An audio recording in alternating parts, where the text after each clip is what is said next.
So very good morning. आज अपन इस lecture में बात करने वाले हैं आपके डीएनए के बारे में। अपन यहां से मोलिकुलर बायोलॉजी आपकी वो कंप्लीट स्टार्ट कर रहे हैं। तो उस मोलिकुलर बायोलॉजी में आज जो अपना फर्स्ट लेक्चर है उसमें अपन बात करेंगे डीएनए के बारे में कि आखिरकार डीएनए क्या होता है, डीएनए की केमिकल स्ट्रक्चर क्या होती है, किस तरह से डीएनए का केमिकल कंपोजिशन होता है, हर एक चीज अपन डिटेल में देखेंगे। तो चलिए बात करते हैं डीएनए। तो डीएनए की जो फुल फॉर्म नाम से ही पता चल रहा है, डीएनए डीऑक्सीराइबोन्यूक्लिक। डीएनए को क्या बोला जाता है? डीऑक्सीराइबोन्यूक्लिक। डीऑक्सी का मतलब 2 नंबर का जो आपका कार्बन रहेगा वहां पे क्या रहेगा? ऑक्सीजन कमी रहेगी। मतलब ये है आपके डीएनए की स्ट्रक्चर। आप देख रहे हैं जो पेंटोस वगैरह उसकी स्ट्रक्चर।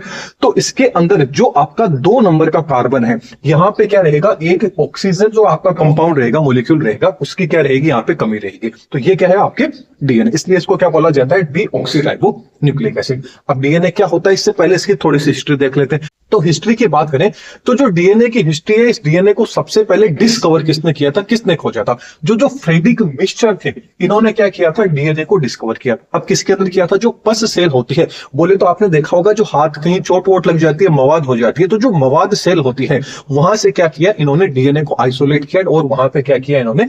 डीएनए की खोज की। कहा कि पस सेल के अंदर डीएनए की इन्होंने खोज की, वहां से निकाला।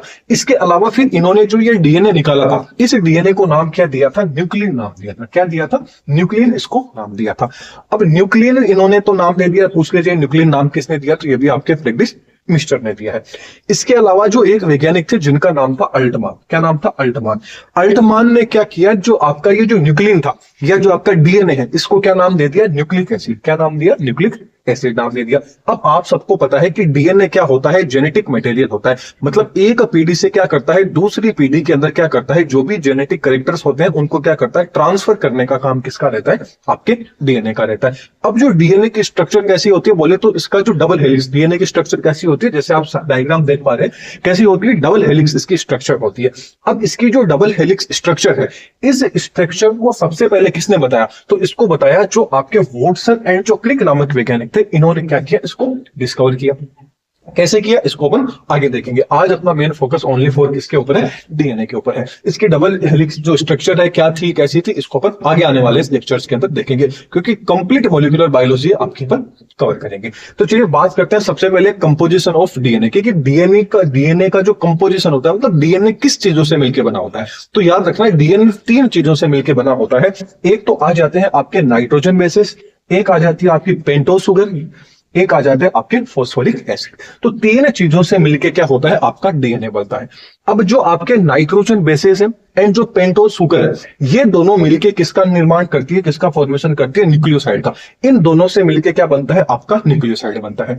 एंड जो न्यूक्लियोसाइड है एंड जो आपकी फॉस्फेरिक जो एसिड है, ये दोनों मिलके किसका फॉर्मेशन करते हैं? न्यूक्लियोटाइड्स का करते हैं। या अपन बोले तो आपके नाइट्रोजन बेसिस हो गया, पेंटोस शुगर हो गई एंड जो आपका फॉस्फोरिक एसिड होगा, इन तीनों के कॉम्बिनेशन से क्या बनता है? डीएनए। डीएनए बोले तो जो आपके न्यूक्लियोटाइड्स है।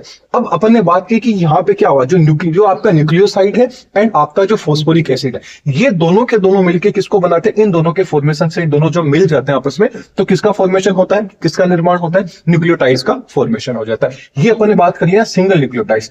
अब बहुत सारे जो न्यूक्लियोटाइड्स होंगे ये आपस में क्या हो जाएंगे? जुड़ जाएंगे और जुड़ के क्या कराएंगे? पॉलीन्यूक्लियोटाइड चेन का फॉर्मेशन करेंगे। किसका करेंगे? पॉलीन्यूक्लियोटाइड चेन का फॉर्मेशन करेंगे। तो ये जो आपकी पॉलीन्यूक्लियोटाइड जो आपकी चेन है, इसी चेन को अपन क्या बोलते हैं? डीएनए बोलते हैं। इसी को क्या बोलते हैं? डीएनए। ये अपन शॉर्ट में बोले तो जो आपके न्यूक्लियोटाइड्स, डीएनए किससे मिलकर बना होता है? जो न्यूक्लियोटाइड्स की जो श्रृंखला होती है, जो चेन होती है, उससे मिलकर किसका फॉर्मेशन होता है? आपके डीएनए से हो रहा है। तो एकदम इजीली आपको याद रखना है कि डीएनए 3 चीजों से मिलकर बना होता है। नाइट्रोजन बेस हो गया, आपकी पेंटोस शुगर होगी एंड आपका फॉस्फोरिक बोले तो आपका फॉस्फोरस हो गया। इन तीनों के कॉम्बिनेशन से किसका फॉर्मेशन होता है? आपके डीएनए का फॉर्मेशन होता है। तो चलिए देखते हैं सबसे पहले नाइट्रोजन बेसिस क्या होते हैं। नाइट्रोजन बेस की बात करें तो अपनी बॉडी के अंदर पर नाइट्रोजन बेस की बात करें तो 2 फॉर्म के अंदर आपको देखने को मिलेंगे, एक तो प्यूरिन, एक पिरिमिडिन। किस किस के रूप में देखने को मिलेंगे? प्यूरिन एंड पिरिमिडिन दोनों मिलकर किसका फॉर्मेशन करते हैं? नाइट्रोजन बेस या नाइट्रोजन श्रृंखला का फॉर्मेशन करते हैं। अब जो प्यूरिन रहेगा, प्यूरिन के अंदर क्या क्या प्रेजेंट रहेगा? आपका एडेनिन एंड जो ग्वानोसिन होगा या ग्वानिन है, वो क्या प्रेजेंट रहेगा? इसके अलावा जो थाइमिन एंड साइटोसिन है ये क्या रहेंगे, आपके पिरिमिडिन में प्रेजेंट रहेंगे। इसके अलावा क्या होता है कि यूरेसिल भी आपको देखने को मिलता है, लेकिन याद रखना यूरेसिल किसमें देखने को मिलेगा, जब अपन आरएनए की बात करेंगे, लेकिन फिलहाल अपन किसकी बात कर रहे हैं, डीएनए की। तो थोड़ा सा देखते हैं, यदि डीएनए में बात करें नाइट्रोजन बेस की, तो डीएनए में नाइट्रोजन बेस कौन कौन रहेगा, adenine, guanosine, cytosine, thymine and cytosine ये रहेंगे। जबकि आरएनए में अपन बात करें तो आरएनए में एडेनिन रहेगा, ग्वानोसिन रहेगा, लेकिन जो आपका थाइमिन होगा, इस थाइमिन को रिप्लेस किसके द्वारा कर दिया जाएगा, यूरेसिल के द्वारा कर दिया जाएगा, एंड फिर क्या जाएगा आपका साइटोसिन आ जाएगा। क्या आ जाएगा, साइटोसिन आ जाएगा। तो याद रखना डीएनए के अंदर क्या होता है, adenine, guanosine, thymine and cytosine, जबकि आरएनए में क्या होता है, एडेनिन, ग्वानोसिन, यूरेसिल एंड आपका साइटोसिन आ जाता है। ये अपन ने देख ली नाइट्रोजन बेस। पेंटोस शुगर की अपन ने बात कर ली, ये आपकी क्या है, पेंटोस संख्या है। ये आपकी क्या है, अपन बात करें तो ये आपकी क्या होती है, पेंटोस शुगर होती है। कैसी होती है, पेंटोस शुगर। आप नॉर्मली ऐसे मान लीजिए कि आपकी क्या है, पेंटोस शुगर हो जाती है, मतलब 5 अपन बोल सकते हैं, 5 कार्बन क्या होते हैं इसमें प्रेजेंट होते हैं। अब बात कर लेते हैं फोस्फोरस का, अपन ने बात कर ली फोस्फोरस क्या होता है। अब थोड़ी सी डीएनए की अपन केमिकल स्ट्रक्चर देख लेते हैं। अपन ने बात किया कि डीएनए के अंदर 3 चीजों से मिलकर बना होता है, nitrogen base, pentose sugar and phosphoric acid. तो सबसे पहले नाइट्रोजन बेस की बात करते हैं। तो ये जो बीच में आप देख रहे हैं, ये तो आपकी क्या होती है, नाइट्रोजन बेस है। ये आपका क्या है, नाइट्रोजन बेस है। अब डबल हेलिक्स मॉडल के अंदर अपन देखें, जो क्रिक एंड वॉटसन ने बताया था, तो उसमें आप देख रहे हैं जो बीच में आप देख रहे हैं, ये सारे के सारे क्या है, नाइट्रोजन बेस है। ये सारे के सारे क्या है, आपके नाइट्रोजन बेस है। यहां तक मैंने लिखा, आगे सेम टू सेम कॉपी आप कर सकते हैं। तो ये आपके क्या है, नाइट्रोजन बेस क्या रहेंगे, बीच में प्रेजेंट रहेंगे। तो ये वाली जो चेन है, ये आपकी कौन सी है, नाइट्रोजन बेस है। जबकि ये आप जो साइड में देख रहे हैं, ये साइड वाले आपकी कौन सी है, पेंटोस शुगर है। ये कौन सी है, पेंटोस शुगर है। और एक एक यहाँ पे क्या कर दिया गया है, फोस्फोरस ऐड कर दिया। क्या कर दिया गया, फोस्फोरस यहाँ पे ऐड कर दिया गया। तो ये जो आप डबल हेलिक्स देख रहे हैं, ये क्या होती है, डबल हेलिक्स होती है। इसके चारों ओर एक बाउंड्री हो रहती है, ये क्या होती है, आपकी डबल हेलिक्स होती है। तो ये जो हेलिक्स का फॉर्मेशन कर रही है, ये हेलिक्स क्या है, जो आपके पेंटोस शुगर है एंड जो आपका फोस्फोरिक एसिड है, बोले तो फोस्फोरस है, ये क्या होते हैं, इसके चारों ओर इस तरह से कवर रहते हैं। तो ये किसकी केमिकल स्ट्रक्चर होती है। अब हमेशा याद रखना, जो एडेनिन रहेगा, मतलब बोले तो जो प्यूरिन एंड पिरिमिडिन, एक क्या रहेगा, प्यूरिन रहेगा, एक साइड में क्या रहेगा, पिरिमिडिन रहेगा। पेंटोस शुगर के अंदर अपन बात करें तो जो आपका एडेनिन रहेगा, वो हमेशा पिरिमिडिन का जो थाइमिन होगा उसके साथ में जुड़ेगा, और जुड़ेगा किसके द्वारा, डबल बॉन्ड के द्वारा, 2 बॉन्ड के द्वारा जुड़ेगा। जबकि जो आपका ग्वानिन होगा, पिरिन का पार्ट, एक पिरिमिडिन का पार्ट जो साइटोसिन होगा, ये हमेशा जुड़ेंगे ट्रिपल बॉन्ड के द्वारा। ये बताया था चारगाफ, इसको क्या बोलते हैं, चारगाफ रूल बोलते हैं।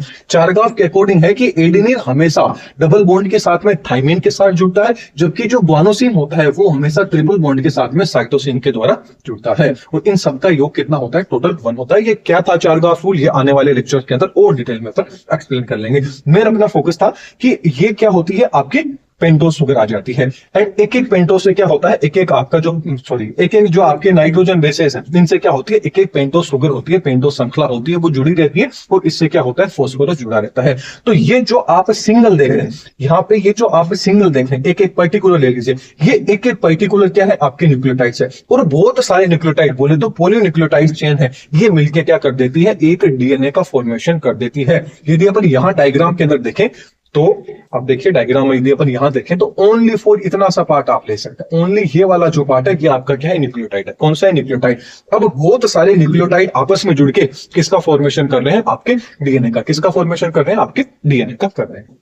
अब याद रखना कि जो आपका अपन आगे वैसे तो और भी अपन डिटेल के अंदर देखेंगे, जब अपन वॉटसन क्रिक मॉडल देखेंगे, फिर थोड़ा सा मैं आपको बता देता हूं। याद रखना ये जो दोनों के दोनों जो आपके न्यूक्लियोटाइड, मतलब दोनों के दोनों जो आपके नाइट्रोजन बेस है, इन दोनों के बीच की जो दूरी रहेगी, मतलब ये दोनों जब आपस में जुड़े रहेंगे, इनके बीच में ये वाला जो गैप रहेगा, ये कितना होता है, 3.4 आर्मस्ट्रॉन्ग होता है।